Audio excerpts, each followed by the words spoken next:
Hello and welcome back to pleasant parenting, जहाँ पे बातें होती है पेरेंटिंग टिप्स के बारे में एंड मोटिवेशन के बारे में। अगर आप इन चीज़ों में इंटरेस्टेड है तो आप मुझे फॉलो या सब्सक्राइब कर सकते हैं। तो आज हम ये जानने की कोशिश करेंगे कि एक बैलेंस्ड लाइफ होना क्यों ज़रूरी है। तो ये मैं आपको एक स्टोरी के ज़रिए बताने की कोशिश करती हूँ, तो आप अच्छे से समझ पाएंगे। एक बार की बात है, एक आदमी था, उसके पास एक घोड़ा था। वो घोड़ा एक दिन अचानक चला गया। तो फिर उसके पास जो आसपास के लोग थे वो आ गए और उन्होंने उसको सांत्वना देना शुरू कर दिया कि देखो तुम्हारा घोड़ा चला गया, ऐसा वैसा। तो उसने कहा कोई बात नहीं, जो होता है वो हमेशा अच्छे के लिए होता है। तो 2-3 दिन के बाद उसका घोड़ा और 3-4 घोड़ों को लेकर फिर से वापस लौट आया। वो देखकर और जो पड़ोस वाले थे वो और भी हैरान हो गई और वो फिर से उनको कहने लगे, अरे बाप रे, बधाई हो, आपके पास तो और भी 3-4 घोड़ी आ गई। तो फिर से उन्होंने वही सेंटेंस, उस आदमी ने वही सेंटेंस रिपीट किया कि जो होता है वो हमेशा अच्छे के लिए होता है।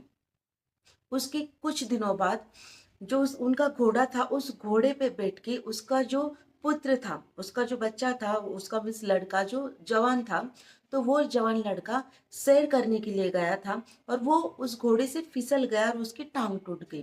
तो फिर से वो लोग आ गए और उसे ये करने लगे कि देखो उस घोड़े की वजह से तुम्हारे बेटे की तो टांग टूट गई। फिर से उस आदमी ने वही सेंटेंस बोला कि जो होता है वो हमेशा अच्छे के लिए ही होता है। कुछ दिन बाद पड़ोस के गांव ने उनके गांव पर अटैक कर दिया और जितने भी जवान लोग थे, सारे बच्चे थे, उनको उस लड़ाई के लिए लेके गए वो लोग, जिनमें से उस जो पड़ोसी थे उनके भी बच्चों को ले लिया गया। और ये जो लड़का था, इसकी टांग टूटी गई थी, इसलिए इसे छोड़ दिया गया। तो देखिए, फिर से वो बोलने लगे कि कितना अच्छा हुआ इसकी टांग टूट गई। तो फिर से उस आदमी ने वही सेंटेंस दोहराया कि जो होता है वो हमेशा अच्छे के लिए होता है। तो हमें अपने लाइफ में अपना लाइफ का जो एटीट्यूड है वो बिल्कुल इसी तरह रखना चाहिए, चाहे लाइफ में सुख आए चाहे दुख आए, हमें हमेशा बैलेंस्ड रहना चाहिए।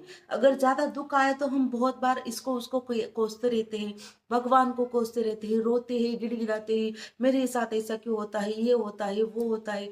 हमें उस टाइम पे पॉजिटिवली कुछ ना कुछ सोचना चाहिए और हमेशा घड़ी में हमेशा एक सेंटेंस हमें याद रखना चाहिए कि ये वक्त भी कट जाएगा। चाहे सुख की भी घड़ी आए तो सुख भी ज्यादा दिन के लिए टिकता नहीं, और चाहे दुख की भी घड़ी आए तो दुख भी ज्यादा दिन टिकता नहीं, क्योंकि हर चीज यहाँ पे बैलेंस में चलती है। और अगर आप चाहते हो कि आप दिन आपके पूरे लाइफ में हर दिन आप बहुत अच्छे से रहे, विथ मीन्स सेम एनर्जी के साथ रहे, तो आपको ये तो फंडा सीखना ही चाहिए, जो टेक्निक है इसे अपने अपने आत्मसात कर लेना चाहिए। ये चाहे जो भी हो उसको भगवान को समर्पित कर देना चाहिए, अपनी पूरी लाइफ को भगवान को सरेंडर कर देना चाहिए, क्योंकि हमसे उनसे बेहतर हमारे लाइफ के बारे में कोई और नहीं जानता, हम खुद भी नहीं, क्योंकि उन्होंने हमें बनाया है, उनको पता है हमारे लिए क्या अच्छा है और क्या बुरा। तो आज के लिए बस इतना ही। मिलती हूँ आपसे अगले वीडियो में, तब तक के लिए